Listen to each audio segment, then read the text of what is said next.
Good evening, and welcome to the regular meeting of the Trumbull Board of Education, Tuesday, January 12th, 2021, 7 p.m. Please rise for the Pledge of Allegiance. I pledge allegiance to the flag of the United States of America, and to the republic for which it stands, one nation, under God, indivisible, with liberty and justice for all. Please remain standing for a moment of silence in memory of a former board member and chairman of the board, Stephen P. Wright. Thank you.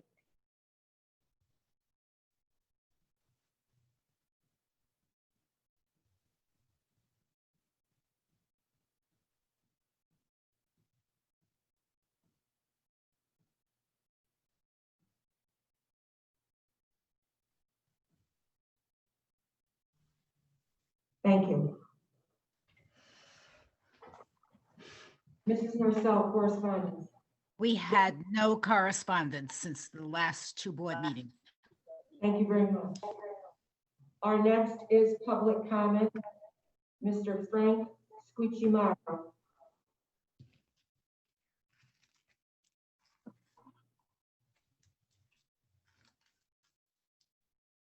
Frank? One moment, Mr. Squicimora's coming in. Okay. Hello, Bill, do you have me? Yes, sir. All right. Thank you. Frank Squicimaro here, Toshua PTA President, PTSA President-elect. I'd like to welcome the new Board of Ed member, Allison Squicimaro, my wife. Hell of a week to start, hun. Thank you to First Selectman Tesoro for appointing her to the Board of Ed. As I said, I'm the PTSA President-elect and will be president next year. And I just want to assure all the parents out there that our relationship will not deter me from doing my job of advocating for all of the children of Trumbull. Now to it. I would like to first off start by asking the Board of Ed to continue these meetings on Zoom because it has gotten a great parent response and parent education, especially with elementary parents. It's hard to leave home and go to the Long Hill building for the 7 o'clock meeting when we get back to normalcy. And I'd like to thank all the parents for being there throughout this 8-9 months. Now, there was another Zoom meeting the other day held by our Town Council, Education Committee, and Board of Finance about an audit, which is about people who are no longer here for the most part. Dr. Semmel has done an amazing job putting the budget together. One of the members said the budget came early this year. Yes, because he prepared it for what we needed, not preparing for it to be cut. One thing, I am not an accountant, but I talked to some who looked at the audit for me. And what it really shows is that we don't have enough money. And that's why creative accounting was done to try to fill the gaps. Now, Dr. Semmel is very pragmatic and he will go over later most of the points that he already found and solved in his current budget. Now, these people are shocked and appalled. For people before Zoom, we had meetings and Ralph Isagda told us about the 39 paras. It wasn't shocking because it was common knowledge. We've known about these problems for more than a year. So being shocked by it now is amazing because that means you may not have been paying attention when you cut the budget and voted to cut money from it after knowing it wasn't fully funded. So I'd like you to watch that Zoom meeting tomorrow and hear what the auditor has to say. But remember, there are new people in Long Hill. There's a new superintendent, new assistant superintendent, and new people in charge of special education. And have trust that the new administration is not the old administration. And Thank you so much. Thank you. That's what I have to say. Thank you for your volunteerism. And that is all. Thank you very much. Thank you. Okay, our next speaker is Marilena Corona. Good evening. My name is Marilena Corones. I am the president of the Trumbull PTSA Council. I will be sharing a statement with you tonight on behalf of all the members of the council's executive board. Last week, Last week, the report of an independent audit of the operations of Trumbull Public Schools became public. In light of this report, the Trumbull PTSA Council calls upon the Board of Education to explain to the greater community the conditions that led to these practices. In addition, the council calls on the Board of Education to develop quickly a plan rectifying this situation and restoring credibility and oversight to Trumbull's educational system. While the responsibility to act rests with multiple representative bodies of this town, it starts at the Board of Education. The council is concerned that failure to act will have direct implications for our students. Failure to act will challenge the credibility of the Board of Education, and failure to act may empower some to argue that education in Trumbull is a dysfunctional line item. To those voices, we say that education is not a line item. Education is an ideal. It is a living, breathing organism. Education is our students, our teachers, our administrators, and our parents. Education is our community. For far too long, our administrators, teachers, and staff have been praised for their ability to do more with less. Perhaps what the audit report demonstrates is what happens when an educational system is simply not adequately funded. It may be time to find the number required to properly fund Trumbull Public Schools, to make them efficiently operational, and to empower them to fulfill their mission. With every challenge comes opportunity, and the audit report comes at a time of new administrative leadership. The council is encouraged by Dr. Semmel's efforts to maximize communication, cooperation, and transparency, and is confident that under his leadership, mistakes of the past could be rectified. The council is also hopeful that the Board of Education, as the town's representative educational body, will establish a plan of action, engage in dialogue with a greater community, and more importantly, create a solid vision for the future. Thank you for your time. Thank you. Marion. Okay, our next item is the superintendent report. All right, thank you. And I know I've wished it before, but Happy New Year, everybody. This is our first meeting coming back from the new year. My superintendent's update will have a couple of times where I'll have some of my central office cabinet members also speak, just to give a quick update on a couple of things. First and foremost, I will mention the audit quickly now, just to say that later on in tonight's meeting, Mr. Hendrickson, especially Mr. Hendrickson, will talk about the audit point by point and walk us through a number of the factors in there. So I'm not going to do it in my update right now, but it will come under the budget part of the agenda. Number two, I did want to ask Dr. Hartman to come up quickly and provide some information about the State Department of Special Education and their evaluation timeline with Trumbull. So she can give you some specifics there. Good evening. What happened this year due to COVID, due to a changing of administration and staffing, is we did not meet our timeline that was reported for the October 1st, the evaluation timeline that was reported for the October 1st to the State Department of Special Education. However, that has been rectified. We have made communication with the state and it has been addressed, and we are currently on target. Just wanted to report that to the board. Thank you. Thank you. Thank you. And then I also, people have been hearing about, in just limited amounts, about the second stimulus that was passed by the federal government. And I just wanted to ask Mr. Hendrickson to speak quickly about what he knows so far about this second stimulus bill. Okay, I'm reading from an email I got yesterday. This is from the Department of Education.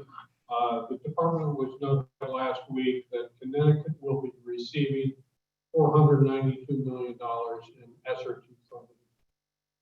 The question is, how is this going to be dispersed? We contacted Kathy Dempsey's office. Kathy is the CFO of the Department of Education. Her staff is currently working on how those funds are going to be allocated among the school districts in Connecticut. And we should know, we were told by sometime mid next week. And we will update you as soon as we get word. Thank you. And not only will how much is coming to Trumbull be important, but the amount of flexibility within the spending that can be used. Because sometimes they add rules to it that makes it more challenging to use. So we'll have to see the flexibility level that they're providing to us. And then I will give, like I said, the rest of my update when we get to the reopening school section. So that's my superintendent's update at this point. Thank you. Okay, next is the board chair report. What I'd like to do first is read a tribute to Stephen P. Wright, who was a former board member and board chair of the Board of Education here in Trumbull. Teddy Roosevelt said, "Nobody cares how much you know until they know how much you care." Stephen P. Wright cared, and we knew. A kind, genuine, approachable gentleman, Steve was impressive upon meeting him. His extensive knowledge, affable personality, and financial acumen were formidable assets to the Trumbull Board of Education. He relished his interaction with people. He approached the challenge with confidence and ease, knowing that a viable solution would evolve, and it most certainly did. His trusting nature, positive attitude, and unyielding support were welcomed as he collaborated with his people pre-K through 12. His devotion to our success was unparalleled. What was most notable was his authentic sincerity of purpose. He actually cared for the entire school community. Steve attended meetings with us and in our absence for us. He listened to what we needed and responded. He continued learning about each level, its expectations and its demands. He observed, he participated, he acted. Steve gave power. He never abused it. His commitment was an inspiration that fueled motivation in our ranks. Education was the high priority he revered. This manifested in all facets of his attentiveness to our needs, which he always put first. Steve's perspective was refreshing, unique, and he embraced the connection of the team concept. Those who were fortunate to serve with him on committees and in meetings recognized his determination to achieve and succeed. With his guidance and input, we did. We will remember Steve with respect, affection, and admiration. His contributions to every level will resonate for years to come. He will be missed, and we thank him for his inexhaustible efforts. Some of his accomplishments were, he was the committee chair of the Trumbull Early Childhood Education Center. He was the building committee chair of that. He was the board liaison to the Trumbull High School NEASC, the New England Association of Schools and Colleges organization for the decennial evaluation. He was our board liaison. He was a town member of the Land and Acquisition Committee. He was a board member of RIASAP, and he was also a member of the State Board of Education. Steve, may your soul rest in the peace you most certainly deserve. May God bless you, and the Trumbull Public School District thanks you for caring for us. Okay, next, on a happier note, I want to congratulate Allison and welcome her to our Board of Education. We're looking forward to working with you. Thank you for being here, and if you need help, we are all here to help. So welcome, and we will move on. Thank you. You're welcome. Okay, I have a few comments about the audit. The Board of Education received the audit on January 4th. So I asked that they look at a few questions, and they made questions and gave those questions to our superintendent. So hopefully we will get some answers from Paul and Marty. And also, Dr. Susan Iwaniki is our new Assistant Superintendent of Schools.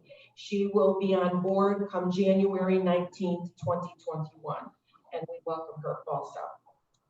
And that is the board chair report. Our next will be our Student Board of Ed Representatives report. Jack or Gabby? Good evening, everyone. It's a pleasure to see everyone again. Students are glad to be back after a very necessary Christmas break, and we are looking optimistically towards the end of the first semester and the start of a new one. Recalling the time that has already gone by, it's crazy to say that we are already almost halfway through the school year.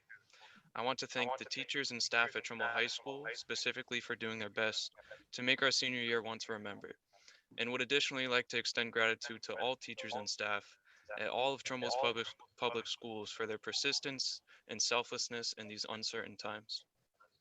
I wanted to bring up that last week, we were able to begin rehearsing for Trumbull High School's spring musical, as we kicked things off with the virtual read-through of the show last Thursday.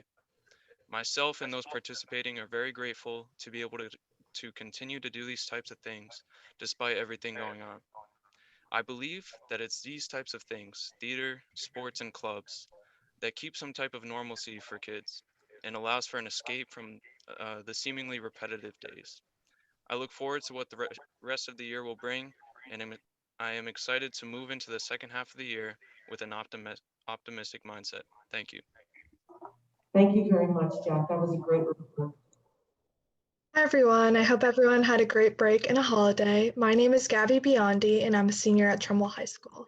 Trumbull High students have returned to in-person learning this week, and I'm happy to say that the standard for health precautions and the safety of the students is still taken in the highest regard. I'm continually grateful for the staff and the administration and all of Trumbull Public Schools for working relentlessly to create a safe and also positive environment. As we transition into 2021, Trumbull High is continuing the Gratitude Challenge as a way to carry positivity and uplifting spirit into the new year. In addition, Trumbull High has started an initiative with the Anti-Defamation League to make the school a no place for hate, a place where all students feel comfortable and safe in the school environment. Trumbull High will become one of only 10 schools in Connecticut to be recognized as a school that is a no place for hate. The No Place for Hate initiative is a way for students of Trumbull High to stand together as one to speak out against discrimination, prejudice, and bias in our community. As part of this initiative, a pledge has been created and can be found on each grade level student class Google Classroom. All students are expected to sign the pledge and help contribute to this initiative. Thank you for your time, and I hope everyone has a great night. Thank you for your report. Very good, thank you. Okay, we're moving on to the reports and action items. We need the approval of the minutes of the budget meetings of 12/3/2020 and 12/8/2020. Lucinda, I'll make a motion. Okay, Jackie. I'll make a motion to accept the minutes of the budget meeting of December 3rd, 2020, the budget meeting of December 8th, 2020, and the special meeting and executive session on December 15th, 2020. I need a second. I can second. Tim Gallo seconds. Okay, anyone have any changes to any of those meetings minutes? No. Okay, then I'll take the vote. Okay, Tim Gallo. I'm in favor. Okay. Mike Ward. In favor. Okay, Jackie Norcell. In favor. Scott Kier. Yes, in favor. Okay, Lucinda Timpanelli in favor. Allison? I'm gonna abstain since I wasn't present for the meeting. Okay, and Allison abstains. Okay, did I forget anybody? Marie Petiti, where are Oh, you? listen, and I'm gonna have Bill Chin try to turn my video back on. Yes, in favor. Yes, See in if- favor. Okay, that's good. All right, moving on. Personnel, Dr. Semmel. We have a couple of items here. We're going to start with under personnel or resignation. We have Susan Gaspar grade 5 teacher at Frenchtown Elementary School since August 2003. She'll be retiring effective, this says June 31st, 2021. So I have to imagine that's a typo. So June 30th, 2021. And we recommend that you accept this. I can make the motion to accept the resignation of Susan Gaspar, a 5th grade teacher at Frenchtown Elementary School, retiring effective June 30th. I will second that, and 2020. I'd like to say a few words. Okay, Jackie seconds it, and you can say a few words. Go ahead. Well, I started with Susan at Tashua School as she was doing her internship, and then I was able to hire her when I opened up Frenchtown. She's done science and, of course, in the elementary school, everything, but she's a wonderful writer and really brought creative science to the class because she had worked for a science company well before she became a teacher. So she's a loss to our system, but it's time. We all have to retire someday. Well, thank you. Is anyone else? Okay, let's take the vote. Tim Gallo, I am in favor. Mike Ward, In favor. Jackie, In favor? Scott, Favor. Allison, Favor? Marie. Marie. Marie, you're muted. In favor. Okay. And Lucinda Timpinelli in favor. Okay, thank you. All right, the next item on the personnel report is a paraprofessional position. This is a new part of the personnel report. As you understand in the audit, they do highlight paraprofessionals. So in this case, we're bringing to light the fact that we need to hire a paraprofessional. And I've actually asked Dr. Hartman to speak a little bit to the board and to the public about why we might be hiring a paraprofessional during the school year. And I wonder if we can somehow not have that. Yeah, I think Marie, if you could mute yourself, Marie. Or take a picture away. I'd rather hear her than. There you go. That's it. Thank you, Marie. Thanks, Marie. Hi, good evening for a second time. Planning the special ed budget is complicated. If I had a crystal ball, I think I would be absolutely stellar at predicting what I need to predict. The budget, to a certain degree, is fluid and it's ongoing and requires very close monitoring. One of the first items that makes it difficult is the number of families that move in and move out of the district. We have students that move in with intensive needs. We have students that move in with children that are already outplaced. And on occasion, we have students that are families that move out of the district, all of which can significantly impact our budget.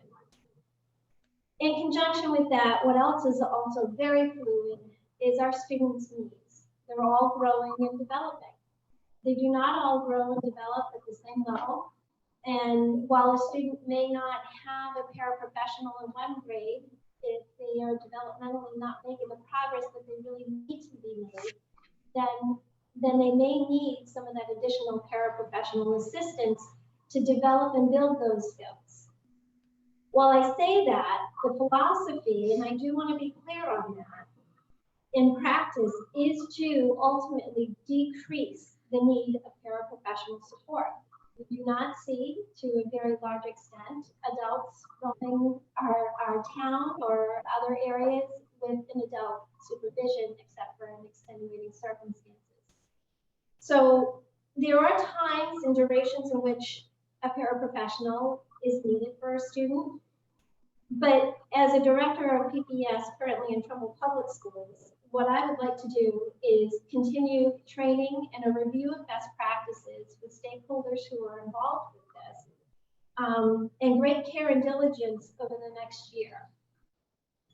Until that time, while I am certainly going to address that, I also really want to look at this current time doing paraprofessional reviews. I have to say that building principals have been more than accommodating in regards to getting data and statistics to me, scrutinizing eye is being utilized to how the paraprofessionals being utilized throughout their building, who they're being assigned to, if there's any downtime, et cetera, et cetera.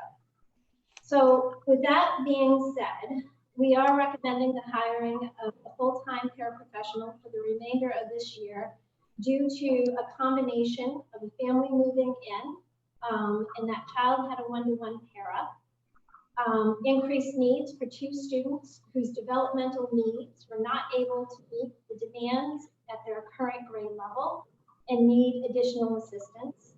And so we are looking at hiring an additional paraprofessional. The cost of this paraprofessional will come from our salary budget, which is currently running a bit under budget and should be able to accommodate for this cost. Question? Thank you. So we may not go through, extensively why we need a para every time we add a para, but I think it's important, especially since it's a topic that came up in the audit, that we want to make sure we at least put in writing that we're adding these things. So the board will always be apprised to the fact that we're adding a staff member like this. An IEP, as you know, is a legal document. And so if there's a paraprofessional in there, you'll see here it's not really listed as a vote for you guys to take because this is a required position that we need at this point. So that's why there's no vote, because it really would be perfunctory at that point to vote on something that's a requirement. So I just wanted to put that out for you, and we'll do that in the future as well. That's great. Thank you for that explanation and the transparency. We appreciate it, especially during these times. It's great. And I think that segues us to a few more requests for leave of absences, Dr. Semmel. Yep, so there's 2 requests for leaves of absences. We have, and I'll try not to butcher names, Carrie Tomasiewicz. That's on my best pronunciation. She's a special education teacher at Trumbull High School since August 2017, and she's requesting a personal leave of absence without pay from January 4th, 2021 through June 30th, 2021. And this request complies with the Trumbull Board of Education leave of absence policy 4150. And then we have Jacqueline Schifo, school psychologist at Trumbull High School since August 2007. Currently on child-rearing leave, is requesting a personal leave of absence without pay through June 30th, 2021. And this request also complies with the Trumbull Board of Education leave of absence policy 4150. And we request that you approve these leave of absences. Okay, I would make a motion to approve the requests for leaves of absences for Carrie Tomasiewicz, who was a special education teacher at Trumbull High School since August 2017, and she's requesting the leave from January 4th, 2021 through June 30th, 2021. And Jacqueline Schifo, school psychologist at Trumbull High School since August 2007, asking for a personal leave without pay through June 30th, 2021. I need a second. I'll second it. Okay, Jackie. Okay, anyone want to make a comment on any of these? No? Okay, let's take the vote. Tim? I'm in favor. Mike? In favor. Jackie? In favor. Scott? In favor. Allison? In favor? Marie? In favor. Thank you. Lucinda, in favor. Unanimous. Okay, that's completed. Anything else, Dr. Semmel, on that? Nothing else on this personnel report. Okay, next we move on to the reopening update. Yep, so I will give a reopening update regarding our schools. As we know, we came back from the new year with limited capacity in our buildings that first week, and now starting this past Monday, we went back to our most open process, I'll say, where we have 4 days for kindergarten through grade 5, actually pre-K through 5, and we use our hybrid model 6 through 12. So that's been going on this week. Just a couple of other items here. We know that there was the new strain of virus that has been found in Connecticut, and I was on my weekly call with the DPH this week, and they mentioned that the new strain does not appear to cause any different or more severe symptoms. That's obviously, they're using information more from Europe where this new strain has started, but that's their current understanding. However, the new strain does appear to be more contagious than the original strain, although I've been hearing news stories that the virus, the vaccinations are able to take care of this particular strain as well. And then they suggested that we need to continue focusing on our current mitigation strategies. That was their push, is that they worry, the DPH, they worry that people are getting kind of tired of the mitigation strategies, and maybe some of them are starting to back off. And they're suggesting we need to make sure that we're doubling down, if you will, and making sure that people are continuing to do all the mitigation strategies. So in our schools, we're going to continue to push all the mitigation strategies that we have from the beginning. One of the things we've done to be more transparent is Christina Heffley was able to put together our COVID dashboard. We have talked about this a bit, and we did start this new COVID dashboard. I sent out an email to parents and staff. It is on our reopening webpage, and people are able to go onto that page and be able to see the number of students and staff who are positive cases, and also the number of students and staff who are quarantining, and that's in every building. So people can go in there.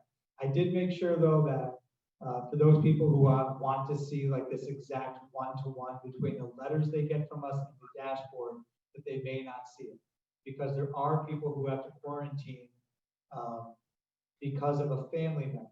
Like, so there could be a husband who's positive, and then the staff member might be the wife, and that person might need to quarantine, but it's not anything that I would have sent home in a letter.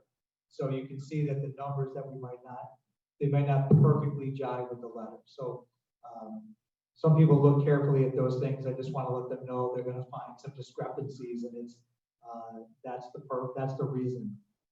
I also want to mention that the Department of Public Health has recommended that we move to a 10-day quarantine from the 14-day quarantine, but there's a specific number of caveats. And the most important one is that the 10-day quarantine is only for folks who are asymptomatic.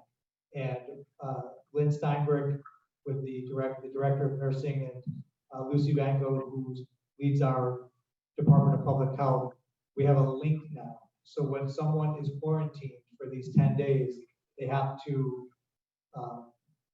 use this link on a daily basis to tell the nursing staff what their symptoms are. And if they're asymptomatic for those 10 days, they're allowed to come back on the 11th day. And then they need to continue to check their symptoms all the way through the 14th day. So we're able to reduce the length of quarantine time, which will get staff and students back into the classroom sooner. But people have to be very careful about this. If they're not giving the honest truth on this link, that's a problem. People need to be honest about that. And our staff will be vigilant about folks who are coming back after 10 days. But that is a State Department of Health recommendation that we move to 10 days for our population, for the population in general. And then finally, we see that phase 1B of the vaccination process is ramping up. We're starting to hear murmurs that education staff will be getting vaccinated in the near future. I'm not able to report on any specific dates now, but I can tell you that our Trumbull Department of Public Health is well prepared to do mass vaccinations. And I'm just excited. We're ready as a district to do what we need to do to upload our staff into what's called the VAMS system. And that VAMS system is where all the names go, and then our staff will get emails telling them that they can sign up for a date and time to get the vaccine. So I really can't wait to send out that particular message that our staff will be able to get it. We know there was a meeting today. I was not able to follow through and see what the state vaccination team, they have a different name for themselves, but what they decided in terms of prioritization, if they decided anything in phase 1B. But that's currently my reopening update at this point. We have to answer any questions about that. Anyone with a question for Dr. Semmel? No, I just want to say, Dr. Simmel, the system works great because yesterday I was loaded in there, went on, got my appointment, got my shot today, came home, went back on the system and had appointment for the second shot. So I see it really does work, so, and it works just the way you said. You get invited by an email. So, and Trumbull did a wonderful, efficient, and effective job today. That's where I got the shot. So they were set up and it went wonderful. Excellent. Good to know. Okay, moving on, we'll go to the budget discussion, Dr. Semmel. So, right, as you all know, on Monday, January 4th, we did receive the audit that was commissioned by the town council and completed by PKF. Our business manager, Paul Hendrickson, and his team have been reviewing the document carefully for two primary reasons. Of course, first, to review the recommendations and begin to prioritize those recommendations. And then the second reason is to identify potential budgetary implications from the audit. Budget implications that would be potentially for this year, but more importantly for the 21-22 budget. So Mr. Hendrickson will be reviewing and discussing the audit with you tonight and our initial findings. Keep in mind, we've had access to this particular audit for about 8 days. So that's a decent amount of time, but that includes weekends. So we have more time to work on this and to review this. There was about 68 recommendations, I believe, that was in this particular report. And Mr. Hendrickson will be able to go through some of those and the potential impacts to the budget as well. So Mr. Hendrickson, do you want to start? Yeah, addressing the audit. First, I would like to thank the board members for forwarding me their observations and comments on the operational audit report. I've incorporated some of those comments into my presentation tonight. My comments may go a bit long. I offer just statements of fact and not opinion. I ask you to please hold your questions until the end. On Monday, January 4th, the Board of Education received the operational audit on its operations, which was commissioned by the town. The Board of Ed did not see a draft copy, so the Board of Education could not comment or give feedback on the audit points before the report was issued. 5 weeks ago, on Tuesday, December 8th, Assistant Business Manager Peg Brindisi and I had a cordial meeting with Auditor Joe Centofanti for approximately an hour and a half to briefly go over his findings. We did not receive a copy of the audit at that time. During that meeting, he acknowledged that the findings related to activities performed by prior administrations. Dr. Semmel began work in Trumbull on Monday, September 14th. I began work in Trumbull on Thursday, September 17th. Dr. Semmel and I both came from Plymouth, and we realized that there were financial issues in Trumbull before we assumed our current positions. Also, the Director of Pupil Personnel Services and the Assistant Superintendent positions have recently been filled. This is almost an entire change in the senior management of the Trumbull Public Schools within the past 4 months. Mr. Centofanti also stated that he was aware that the current administration was working on several of the issues raised in the operational audit. Also, I asked Mr. Centofanti to identify which issues should first be addressed, that is, which issues pose the most risk to the district and to the town. He also stated that there was no evidence of malfeasance or misappropriation. I asked him to include a statement regarding all these points and include them in his audit overview. Such statements were not included. To the current day, Dr. Semmel has weekly meetings with all of his department heads to understand what is happening and to facilitate communications. Previously, we had this procedure in Plymouth, and we continue it today.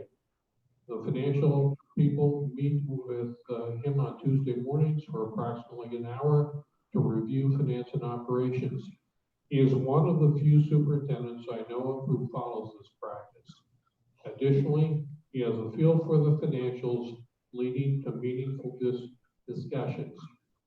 I have asked that the assistant business manager be included in these meetings to add an additional point of view, history of operations, and as a backup for myself.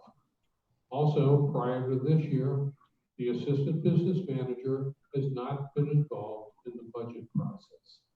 She has now been included to lend her background and expertise and act as a double check on myself.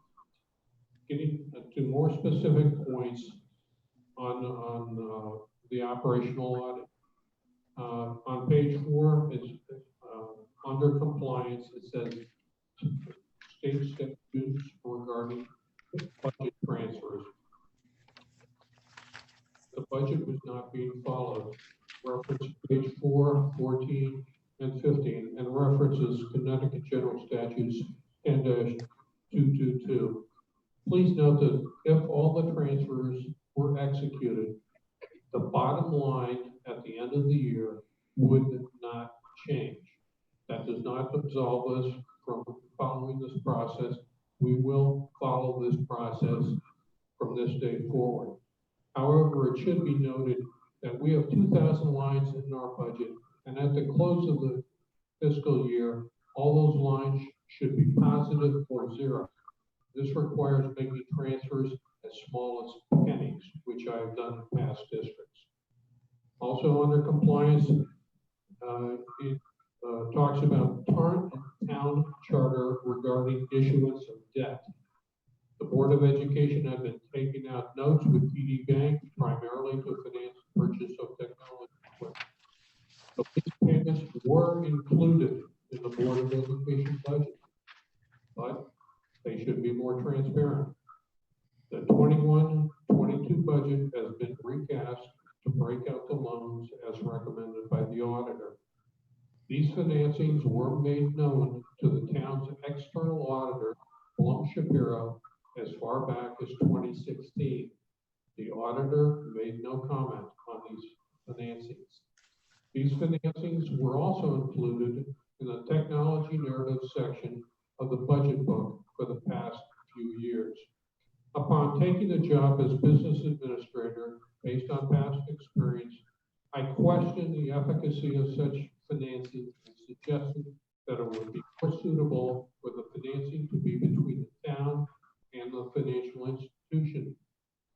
A companion memorandum of understanding between the town and the Board of Education should be executed, stating that the Board of Education would be the payer on the financing. The financing in the current year's budget, that is 20-21, has not been executed. We are currently pursuing that, finalizing the total amount required, and approaching a financial institution for potential financing and preparing the documentation to take to the appropriate government officials. If such a practice is to continue, the financing should be executed at the start of the fiscal year to facilitate technology purchases before the beginning of the school year. A financing is not included in the superintendent's proposed 2021-22 budget. Regarding purchasing policy, pages 1, 12, 13, and 17. On page 8, the auditor says that 17 purchases were not properly bid. However, on pages 13 and 17, it says that 12 purchases were not properly bid. I asked this inconsistency to be reconciled. Also, I would like to know the vendors, purchase price, and any extenuating circumstances.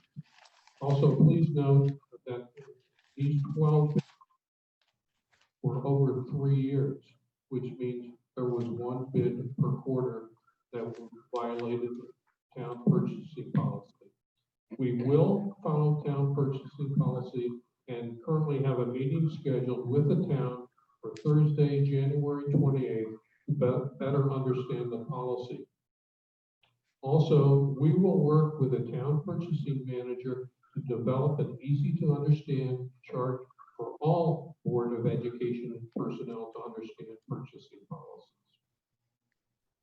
Regarding financial reporting on page 4, the audit states, recommend that the Board of Education receive and review financial information for all district activity on a monthly basis. The board's current policy does not require that the board receive reports for the following funds: school lunch, grant fund, and transportation fund. Although I have only been here 4 months, I've yet to see a transportation fund. Although it may not be an enumerated Board of Education policy, it is the practice that monthly, the business administrator review the prior month's financial statements with the Board of Education Finance Committee, and later in the month, the Board of Education, which I will do later this evening. This report includes the aforementioned school lunch fund and grant fund, plus additional funds.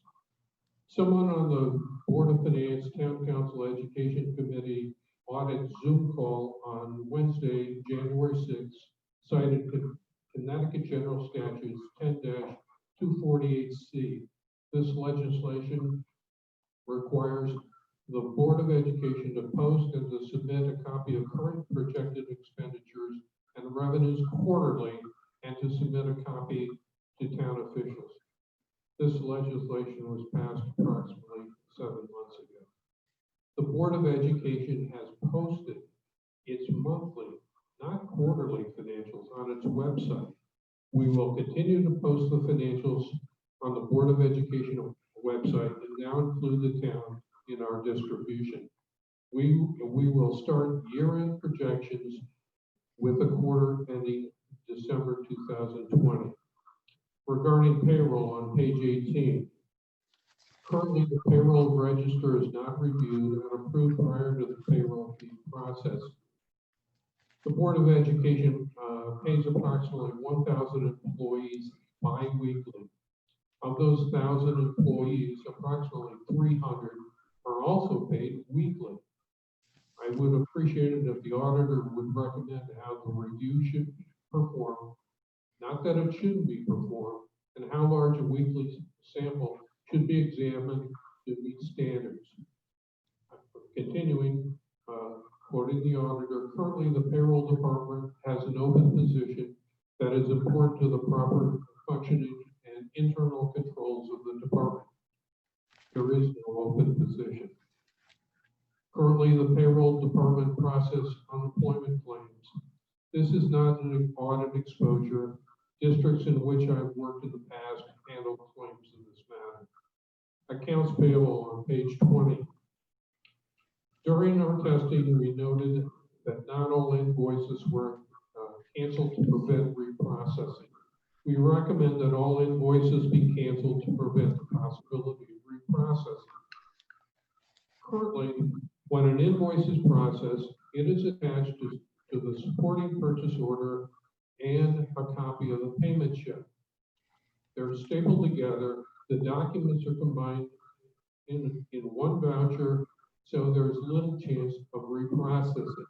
However, in the interim, the business office has purchased a stamp so that accounts payable people can stamp each invoice paid when it has been paid. Last page. Health insurance, page 28. This page lists health insurance budget versus actuals for 2018, 2019, and 2020. However, the chart heading reads for fiscal years ending June 30th, 2018, 2189, and 2020. For each year in the budget column, the net medical and dental insurance figure is the same, $67,815,885. This is roughly 2/3 of the annual Board of Education budget, which I think is highly unlikely. In each year, the figure is not net of medical dental insurance less employees' contributions. For example, in 2018, the gross figure is 16,305,286 minus 3,886,827.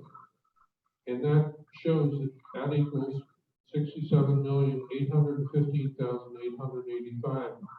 I calculated as a difference of 12,418,459.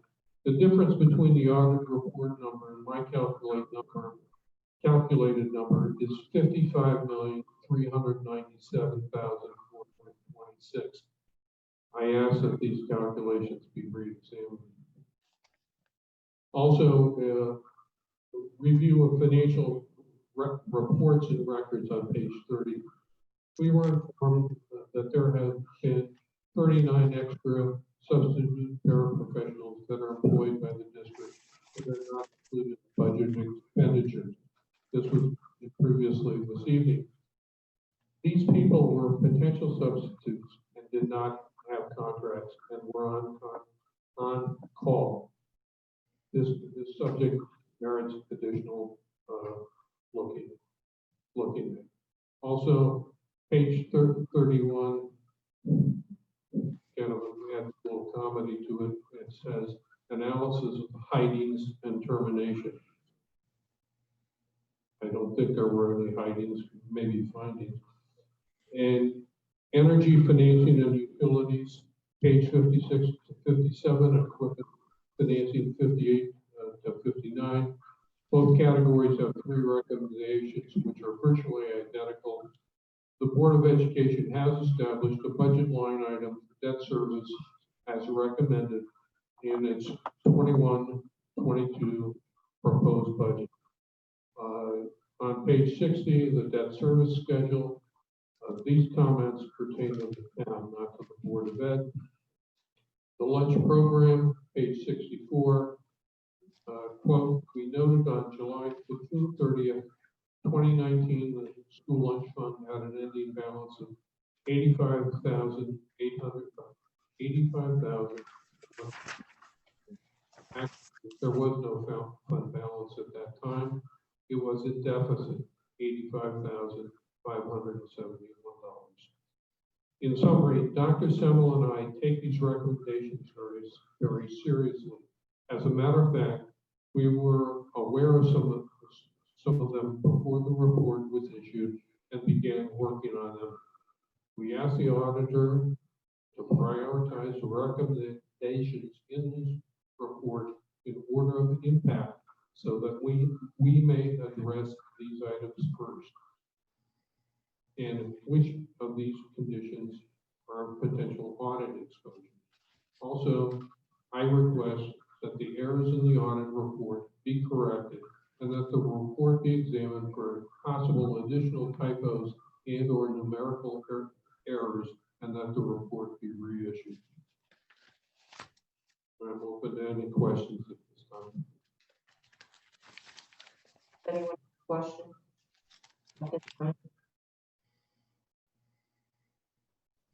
No.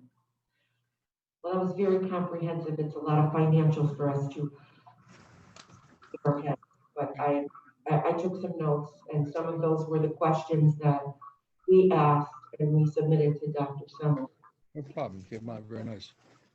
Yes, we asked, every board member submitted questions to Dr. Semmel, and Paul tried to incorporate that as he read through the audit. So thank you for that, Paul. If you have any further questions, we will, unless anybody has one now. Lucinda, Go ahead, Jackie. Go ahead. no, I was just going to ask if perhaps Paul could, he doesn't have to give us that report, but if he wants to give us some report, I listen, but I do much better if I can then read it and highlight things. So if there could be, a similar, or that report or a similar report given to board members so that, we could redigest it. I know we I can give you what he read because he was reading from that. You can read that. Right, Paul? We can make copies. We'll be able to get you something, absolutely. Yep. Okay, Madam Mike? Chairman, can I say a few words? Sure, Mike. I want to congratulate Paul for the outstanding job he has done in reacting to a piece of paper, or the audit, they call it. He's an excellent accounting, and both he and the superintendent looked very carefully at this information. Unfortunately, it came out prior to the board looking at it, but that's another thing. But Paul, congratulations for the fine work you did tonight. Yes, Well, I agree, Mike. Paul Thank you, and Mike, but I would also like to say that this was not solely my work, it was the work of the entire business office and other people in the central office. We solicited their opinions to get history on what has happened, to try to best document the facts for you, the town, and the Trumbull taxpayer. Paul, you're too modest. Thank you, Paul. thank Any you, other Paul. questions for Paul? No. Okay, thank But you. we don't want to move on yet, Madam Chair. Go ahead. Yeah, so, first of all, I do want to make a comment that we have every one of these recommendations. And our plan is to go through each one and achieve each one. So we do want to make sure that the auditor is able to go back and review some of the concerns that we had in the actual audit.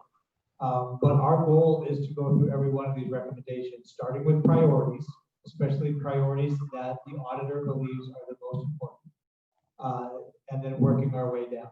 And as Paul has suggested, we already have a number of these recommendations that we had already identified and already have been working on, because that's why we're in these seats, to help along with that process.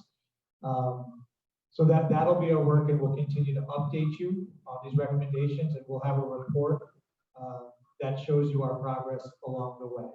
But the prioritization will be important. So it's not just our prioritization, but the outside auditor's position.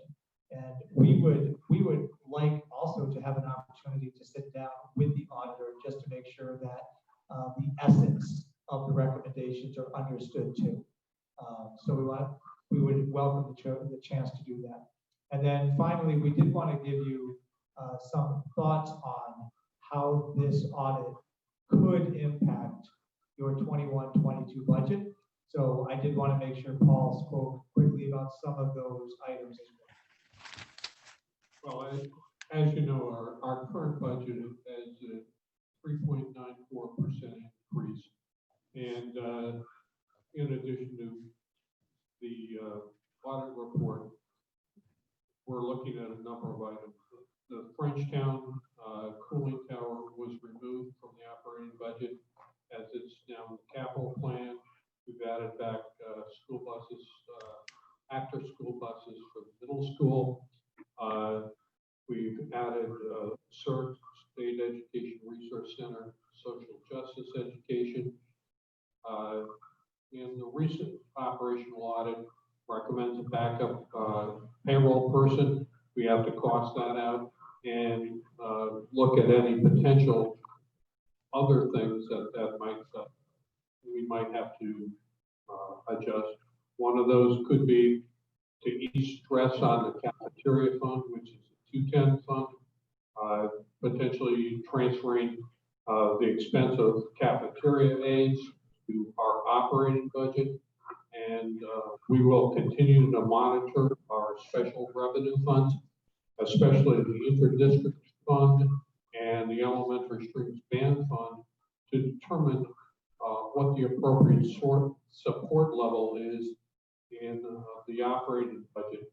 Also, a variable year to year is healthcare benefits, and their fluctuating costs.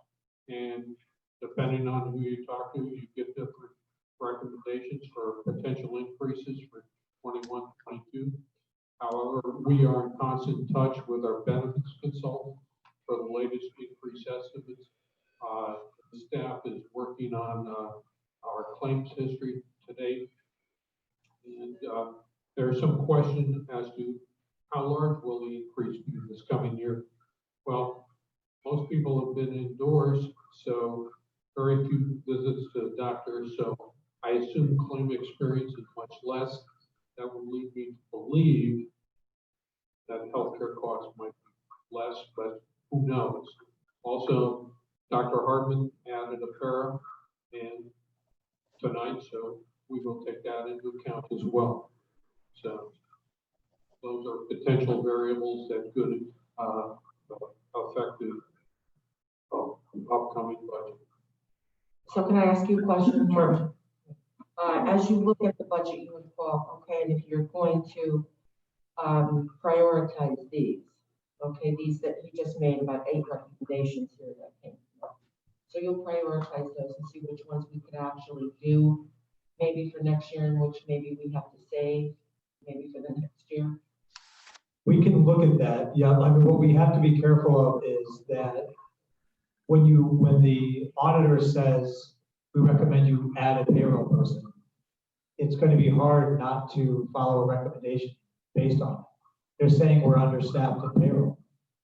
So yes, prioritization, but at the same time, we have to be, we want to make sure that our budget number is the actual number that we need to come from. So when we come together on the 26th, there may be some decisions that you guys have to make.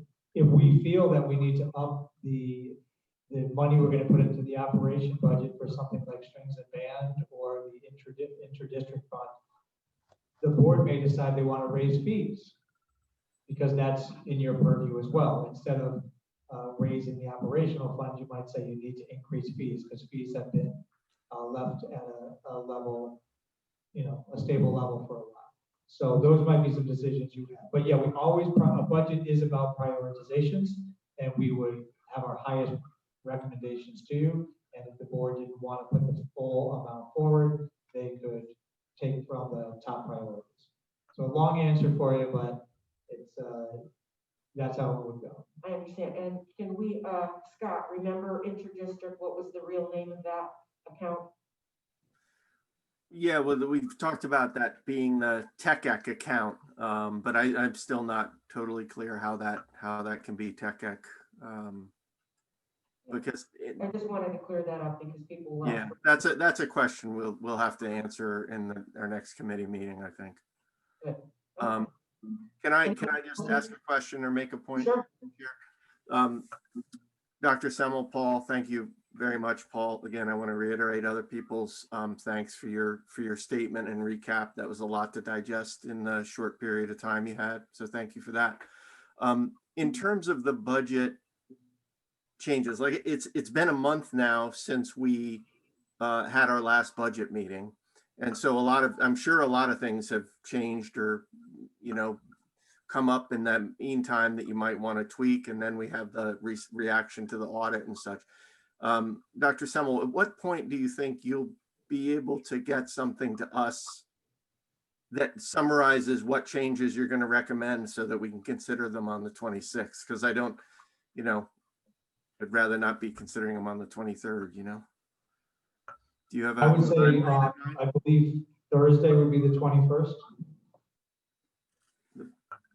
I believe Thursday, the 21st would be when we could get that to you. Okay, so we'd have some time to ask you questions or clarify things before we. That's also the date of the scheduled finance committee meeting, so sure. Yeah, so that's the finance committee meeting as well. Yes. Scott, so there could be some, you'd be able to see that then too. Okay, good. And have some questions about it. Thank you. Anyone else have a question? Okay, Marty, anything else? No, that's it on that particular item.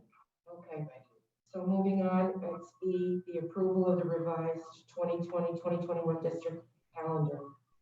Right. So let me just change my notes for a second.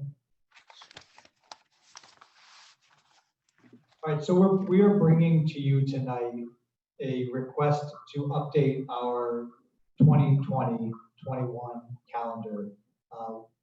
Unfortunately, in this pandemic, this has been happening, throughout the state. Calendars have been getting updated. In fact, you've already updated this calendar once this year. Dr. Budd had brought you an update and went through that. So I can tell you that I wholeheartedly support this particular request. The main reason for this is really how hard our teachers have had to work in order to make high quality instruction work during the pandemic. A teacher who has to work with children in their classroom in front of them and with kids at home takes an incredible amount of time to put the lesson plans together to make that all work. Because it is different when you have kids right there and those at home. Our teachers have been marching through this pandemic, doing all this work, working incredible hours, and it's not just in Trumbull, it's across the state and perhaps the nation.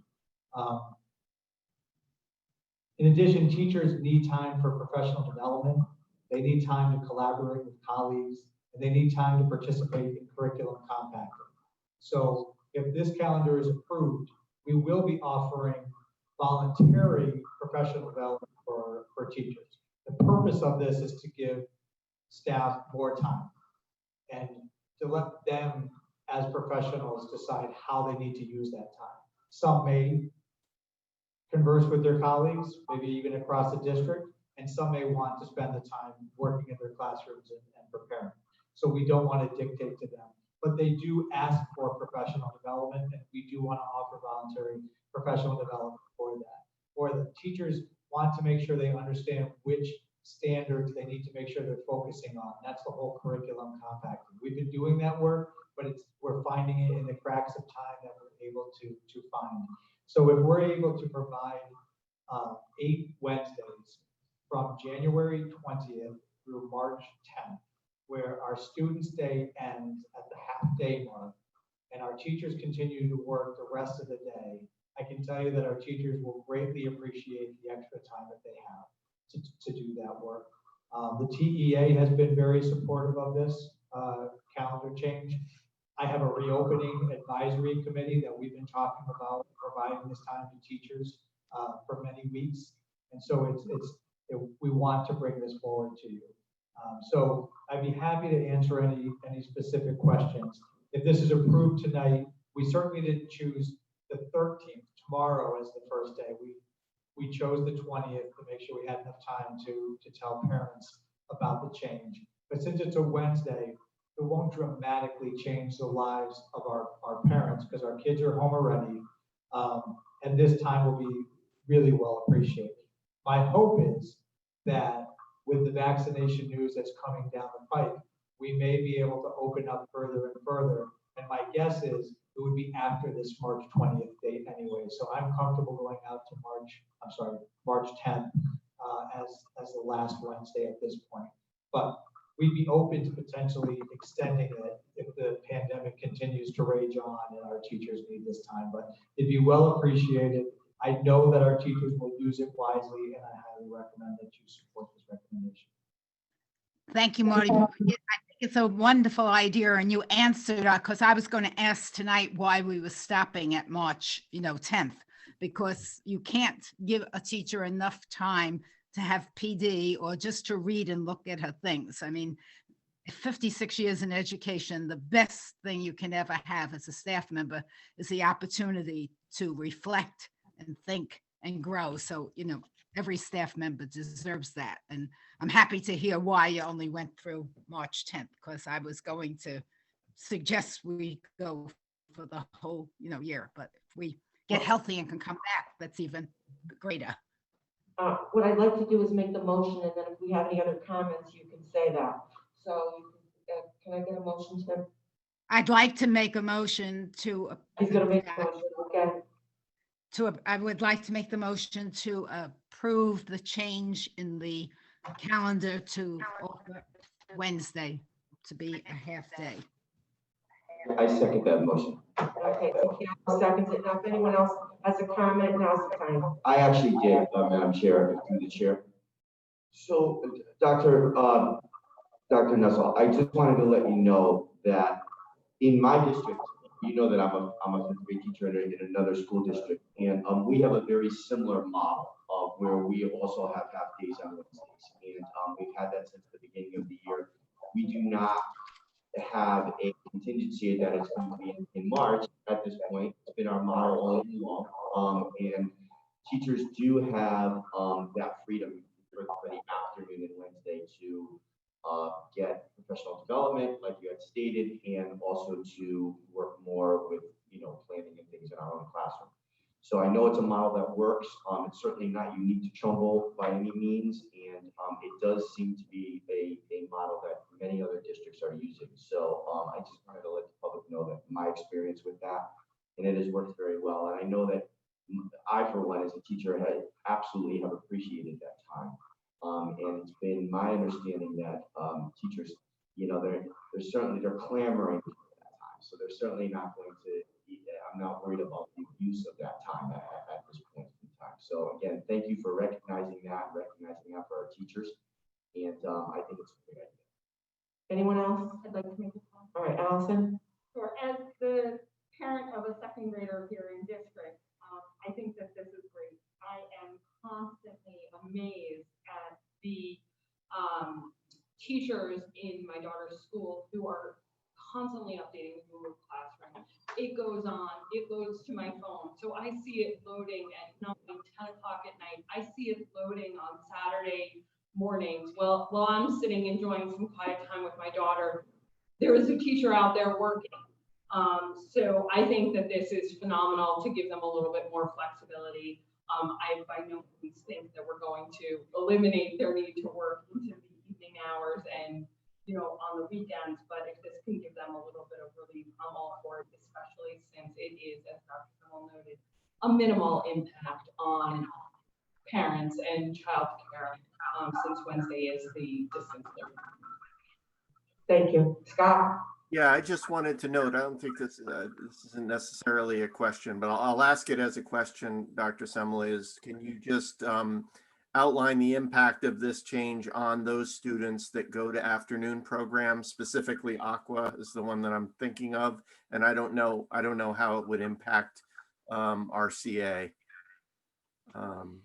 So those programs would not happen, right, even though they're remote. I'll have to get back to you on that. Yeah. I don't want to say something that's incorrect. I don't think we're going to see a significant impact here because we're already not. Let me get back to you on that. Yeah. On that, Scott. Okay. I think that I just want to confirm that Bridgeport, like for the Aqua program, Bridgeport would recognize it as a health day in Trumbull, and they would not offer the program for Trumbull kids. I want to double check that and make sure I understand, because still being relatively new here, I don't want to assume I understand how everything works. So let me double check on that. Okay. All right. Appreciate that. Anyone else? And I have to say I agree with all the comments made. Teachers do need extra time. And in this situation, it will be very helpful to them. And they are good people and they do need this extra time to do this. This is a challenging time for all teachers. It's like being a student teacher all over again. You're learning everything new, trying everything new.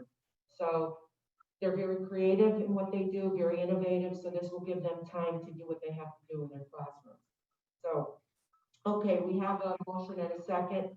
I'd like to take the vote if there's no other comments. No? Okay. Tim? Yes, I'm strongly in favor. Sorry, I'm strongly in favor. Okay. Mike? Yes, in favor. Okay, Jackie? In favor. Scott? Yes, in favor. Allison? In favor. Marie? Favor. Okay, and Lucinda in favor. Okay, that's unanimous. Okay, Thank you. Marty. That is unanimous. You can do that. That's wonderful. Okay. Next is letter F. It's Facilities Committee and Capital Improvement Plan update. Scott. Very good. Thank you, Madam Chair. So first, I'm going to just give a brief update. The Facilities Committee, which I chair, met on November 12th, and we're scheduled to meet again on January 21st. During the meeting of November 12th, Mr. Morello reported out on various planned and ongoing projects across the schools. And I just want to note that this regular review is serving us well to follow up and raise awareness of various projects that either are or are not moving forward for one reason or another. So I appreciate Mr. Morello's participation and work on those. During that meeting, First Selectman Tesoro joined us for a portion of the meeting and requested that the Board of Ed prepare and submit our 5-year capital plan as soon as possible for the town council's consideration. That plan was approved by the Board of Education, was prepared by Mr. Morello and Mr. Hendrickson and others who contributed to it. And it was approved by us and at this board on December 8th. And at that time, it totaled $7,219,000 for the next fiscal year, for this fiscal year, really. I'm sorry, not fiscal year. Let me be clear. For this calendar year, 2021, because strangely, our capital appropriations are actually planned and secured on a calendar year basis, as opposed to our traditional fiscal year. Any questions or comments on that I've said so far? No? Okay, so that's my recap of the facilities committee meeting. Now, so a discussion of that capital plan. So between the time that we approved that plan, this board approved it, and the town council finance committee meeting, several adjustments were made to the planned paving projects in our plan. And this is the result of the fact that the town public works department actually takes the lead on planning and executing our paving projects. So we partner with Public Works on those. So I don't know if others noticed, Mr. Hendrickson and I certainly did, that the capital plan that the town council eventually took up at their meeting last week was $7,947,000, which was a $728,000 increase. And I'm going to go through what those changes were in a minute. But those were all, driven by the need to change estimates and add paving projects that the town public works felt was important. All right. Subsequently, at the town council meeting just last week, they made some amendments to the overall capital plan, which included the Board of Ed plan. And one of the things that they amended was to move the repair. We had 3 roofs planned, and they voted to move the Jane Ryan roof from 2021 to 2022. And so that lowered the plan that they approved to a total of $6,647,000. All right. So I know I just said a lot. There was a lot, some moving parts. The Jane Ryan roof, just for for your information, Mr. Hendrickson had engaged a consultant to look at the 3 roofs. We got a very strong report from him where, getting into the weeds, but like where they literally cut out a piece of the roof and look at what's going on. So we're very confident in what they found, and we got some updated pricing from them on that. And I believe that our consultant and we are all comfortable with the Jane Ryan roof moving out a year. It was last replaced in 2010. There may be some issues with it, but nothing that's going to harm us in a year. Okay. So it wasn't inappropriate for the town council to make that change. What we need to do tonight, and this, this just came up. I'm sorry it wasn't noted as an action on tonight's agenda, but we do need to consider reapproving our capital plan to reflect all these changes that I just described. And I'll read out the details in a motion if you guys will consider it. Yes. Yep. Yes, we have to. So if you know what I'd like to do, Scott, I'd like you to make the motion to do that. We'll get a second, then we'll discuss, okay? Okay, very good. Okay, so I make a motion that the Board of Education capital plan for calendar year 2021 be amended from $7,219,000 to $6,647,000 as follows. And these are the changes that occurred.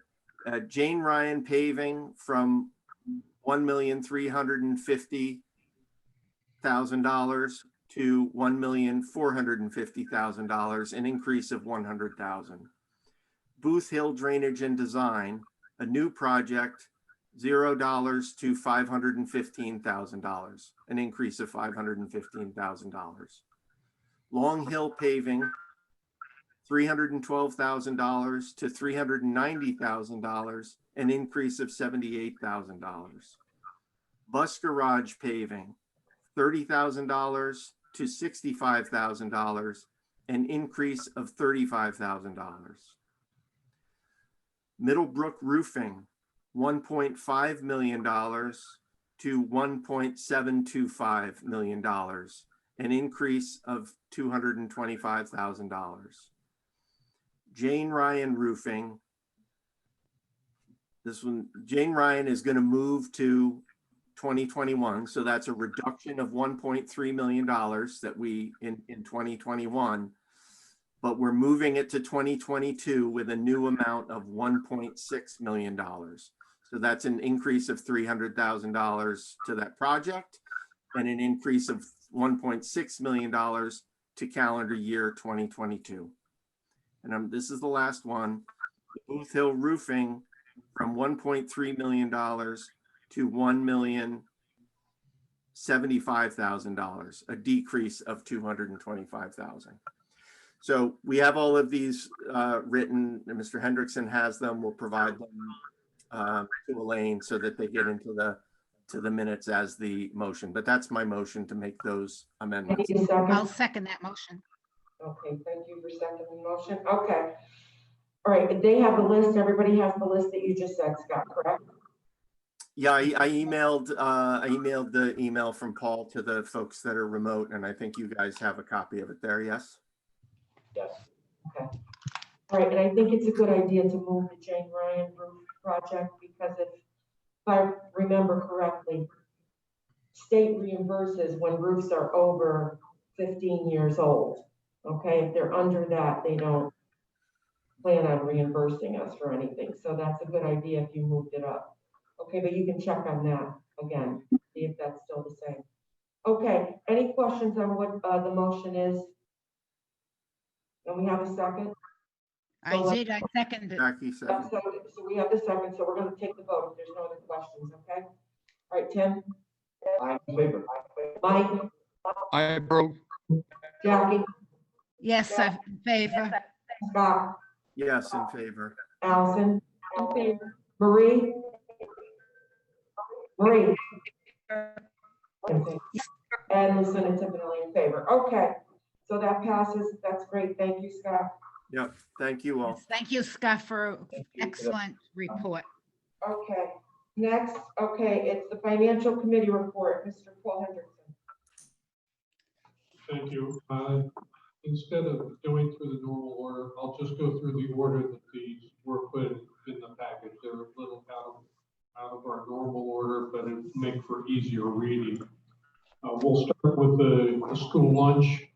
School lunch through November 30th as a year-to-date deficit of $400,402.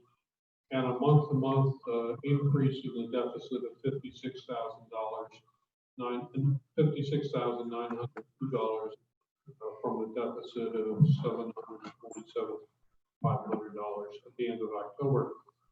Although we did run a deficit in October, the loss in that month was less than it was in October.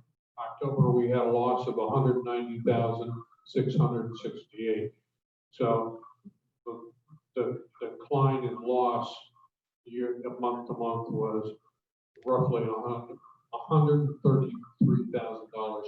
Some of the difficulties we are encountering is to break even. We normally need about 2,700 lunches served, and we're serving about 1,000 currently.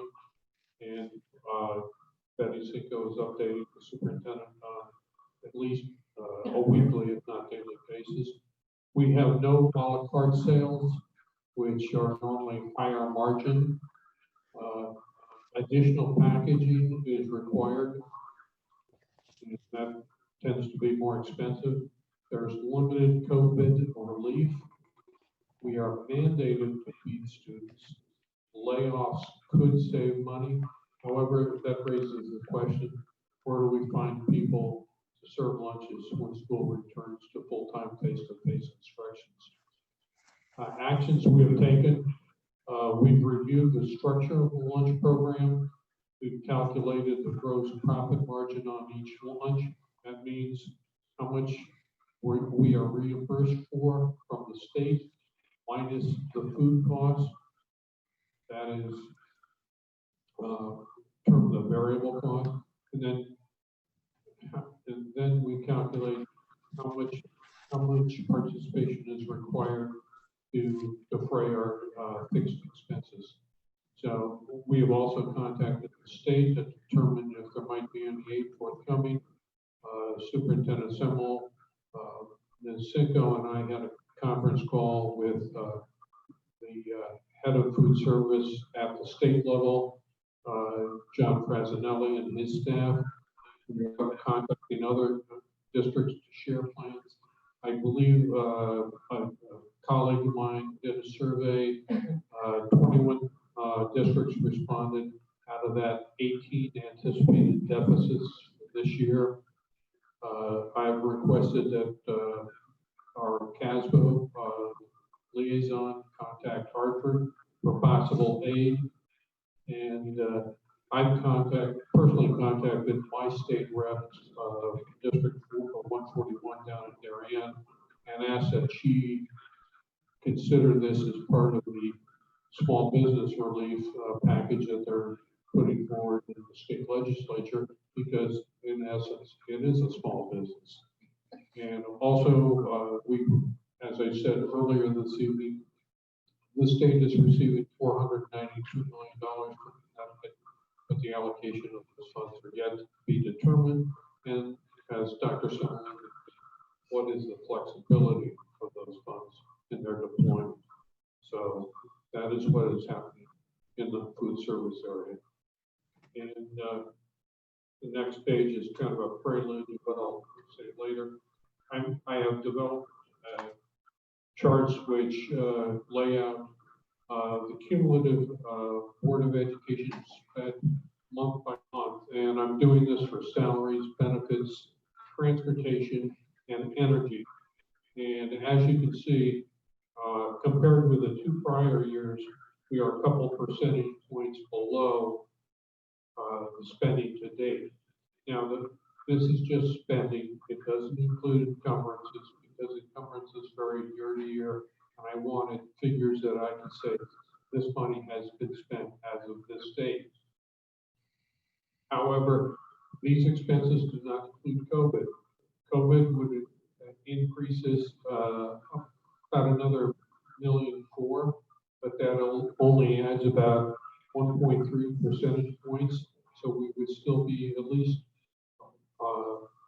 1 point to 3 points below what prior years. So we're doing fairly well there, but it's a month-by-month calculation. Plus, this does not count any deficits that we have, food service and/or special revenue funds. And going on to the next.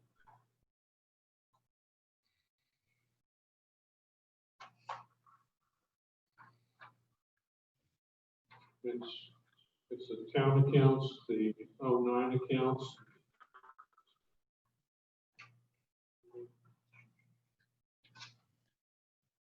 Okay. Month-to-month expenditures have increased. Well, they've increased 142,000, 515,000, from 178,000 to $320,300. And 95% of this total is covered by 3 items: non-public schools teachers, the Hillcrest pool employee, non-public transportation, and there really isn't much to add to that. And the next one is the grants. And most of the grants are positive balance except for the title funds. Now, the title funds were being worked on by Dr. Bud. He almost finished them. Ms. Hefferly finished those up, and those were submitted to the state. We haven't gotten confirmation of the funding. However, I have never known a district not to get its title funds. So I anticipate shortly that those deficits and those accounts will disappear, hopefully with December's report, which will be reported to the Finance Committee on the 21st. Next page is the special revenue funds, and at the bottom it shows revenues over under expenditures as a negative 775,000. That is a bit misleading because several of those, the Medicaid rebates, which is actually known as E-rate, are timing issues, and the sum of those is about 131,000. The voluntary insurance is employee purchase of additional insurance and as a self-liquidating account. That is, at the end of the year, the account should be at or very close to zero. So that deficit will disappear before year end. Also, continuing two accounts that I do have concerns about, the elementary strings band. Elementary strings currently shows a $190,000 deficit. However, there are 401 students participating at $125,000 a year, for a total of $50,000 in revenue. I contacted Ms. Hefferly. Some of this has been received in the My School Bucks account, in which we opened for ease of payment for parents. So we should be showing some revenue short. But even if we receive all that revenue, the shortfall for the year would be roughly $140,000.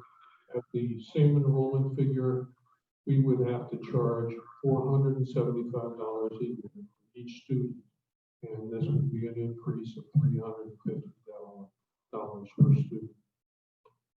And interdistrict, which is Tech Ec and Madison Reach, the revenue received is received by monthly payments, and the tuition is $3,300 a year. So 85 times 3,300 is 285,000. So we have roughly $210,000 remaining. So projected deficit based on the numbers to date would be about $65,000. So the two of those are roughly $200,000 plus the other accounts that will either self-liquidate or come close. The net deficit for all the accounts would be roughly $215,000.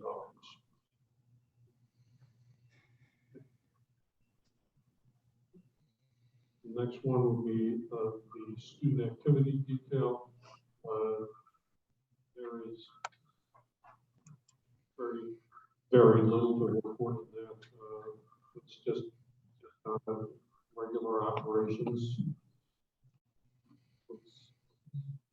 Next one will be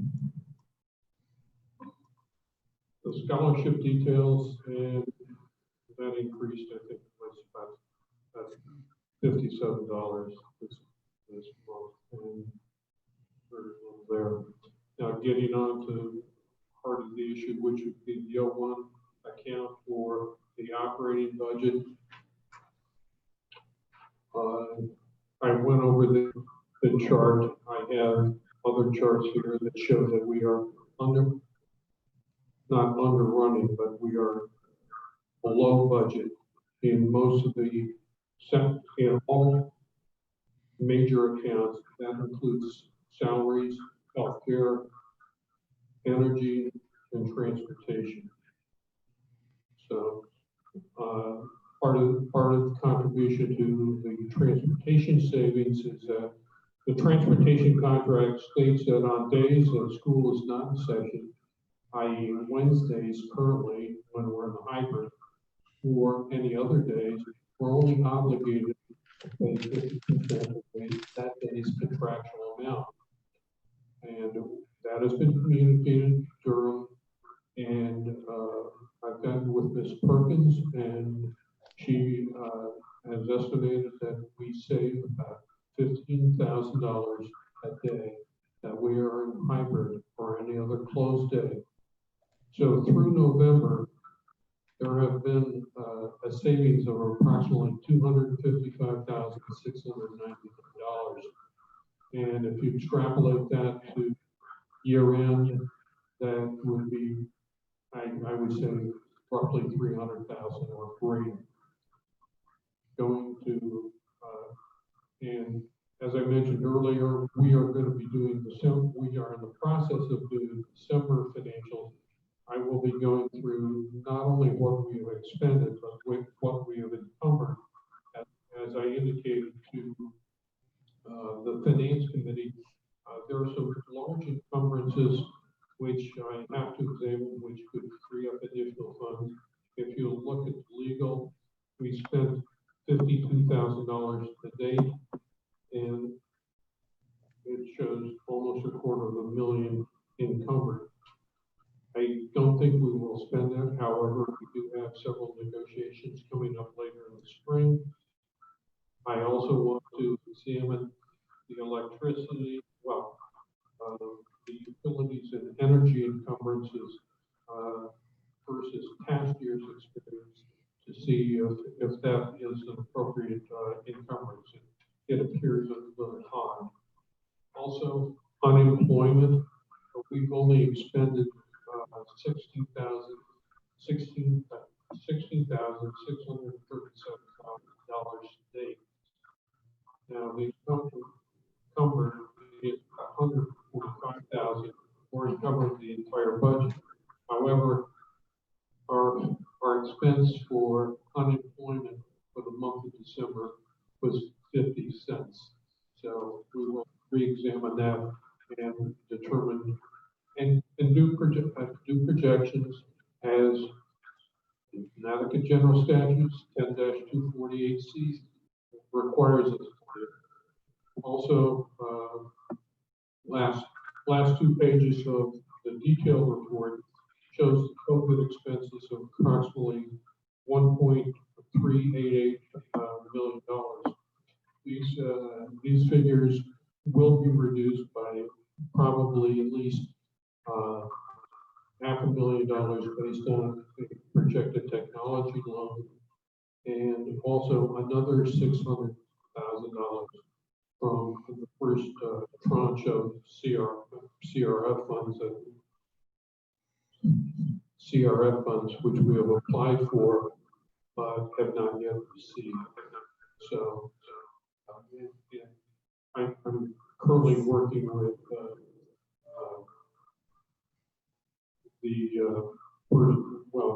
Joseph Centofani and Steve Studer, the attorney on the TD loan, came up with an alternate structure, and that was suggested by the auditor, which we are pursuing.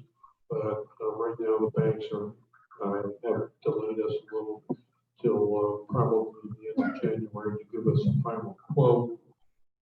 But the initial quote we received, that is from Bank of America, not TD loan, because TD would not give us a loan for less than $2 million. Bank of America quoted us 1.1%, and currently most of our obligations are at 2.5% or higher. So there is a potential to bundle or put all the loans together, reduce our total borrowing expense, But that's down the road, requires several recommendations before government bodies before a decision on the final financing is concluded. So that concludes my report. If you have any questions on any specific items, I will answer them, or if I don't have the information, get back to you. So Paul, why don't we start by putting the motion on the floor to approve the financials as presented? And then if I can get a second, then we can have a discussion. I'll second that. Allison seconding. Okay, she second. Anybody with a question for Paul? Scott, see you raising your hand. Yeah, Paul, I wanted to ask a question about the special revenue accounts, the transactions that go in and out of those accounts, where are they actually recorded? Can you repeat that? You broke up there a little bit, Scott. I'm sorry. Paul, for the special the special revenue accounts as an example, can you describe where do those actual transactions get recorded? Like when you go to look at the detail of what's been booked into those accounts, what system are those in? I don't understand the question. Say that again, Scott. They're in Munis. Oh, you want to know where they are? Yeah. So those all the transactions that go in and out of the special revenue accounts are in Munis? Yeah. Excuse me. On the last page of your report, it has the download from Munis, and that ties to figures shown. Right. Yeah, I understand that. My question was really just about, because we never, like, even in committee, we don't review the transactions in the. So you'd like to see a P&L for specific 205 funds? Yeah. Yeah. Yeah. Essentially, just so that we can sanity check what's coming in on the revenue side and going out on the expenditure side. And that's for the, we can discuss that at our next committee meeting, but the question came up as I went through the audit report and then heard your report. That's understandable. Are there any funds you would like to start with? Yeah, the one that I'm most curious about right now is the inter-district one. Because it's the biggest where there seems to be the issue, and I'm trying to figure out how that could have happened when those revenues for the tuition from TechEc are, those are known. That's a known quantity. So anyway, yeah, that I would start there if you wanted to start somewhere. Are there any others, or is that it? That's it for now. Okay. Get that information. Anyone else with a question? I have a question. Go ahead. Paul indicated that he had been in communication with his state rep in Darien about the school lunch program and getting some state relief there. And my question is for Paul, for the administration and for the board, have we been in contact with our state reps serving Trumbull to ask them to advocate on our behalf for the petting? Yes. Yes, we actually, and Ms. Tempinelli was with me. We had I forgot the exact name of it, but there was a breakfast. Legislative breakfast. Yeah, legislative breakfast. And this topic came up across multiple districts. So there was actually multiple representatives at that breakfast. Ours were there as well. And we made a strong point that this is a big issue for all of us. So we did do that. Thank you. Yeah. Anyone else with a question? Just a question for Paul or Marty. Today, I saw that we will have to begin giving lunch and breakfast for weekends. Now, will we have to have people work for Saturday, or will we try to get it done Monday through Friday? I was just curious. It just came down today. Right, actually, that's a great question, and really this is a compliment. You know, Paul was mentioning that we've had all these conversations with the state about how we can try to reduce this gap we have between the costs and the revenue. And one of the suggestions they said to us, well, you can give out meals during the weekend as well.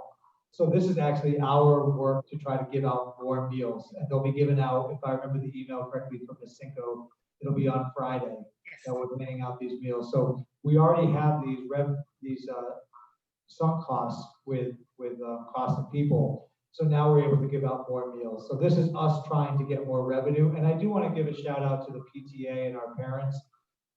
They are pushing the idea that anybody who fits the categories to be able to come out to get food, them coming out to get food right now is actually helping us. So coming out to get the food ups our totals, therefore ups our reimbursement from the government, and therefore reduces the gap. So we're doing as much as we can to get meals out. Is there anything else to add, Mr. Hendricks? Well, giving meals for the weekend is actually a bigger boost than just during the weekday, because these people aren't working Saturday and Sunday. They disperse the lunches on Friday, so it's less cost. So that's good, Paul. They'll be able to work it within their work schedule, which is wonderful. And it's wonderful to offer the food. Talking about parents, I love when I see on Facebook that a couple of the parents have set up where they pick up food for other people, put it in coolers, gives extra food to other people. So it's just wonderful how the community has come together to support this issue. I think it's just wonderful that they do that. So. Anyone else with a comment? Okay, we want to take a vote and approve these, please. All right, Tim? Yes, I'm in favor. Mike? Mike? He's muted. Mike, I can't hear you. Muted. Unmute your mic. Yes, approved. Okay, thank Thank you. you. Jackie? In favor? Okay, Scott? Yes, in favor. Allison? In favor. Marie? Marie? Yes. Yes, in favor. Anderson? In favor, yes. Okay, thank you. Okay. Anything else? Mr. Ward? Madam Chairman, I make the motion to adjourn our meeting. Okay. A vote to adjourn. Motion to adjourn. Okay. All in favor? Aye. Aye. Aye. Thank you very much. Good night.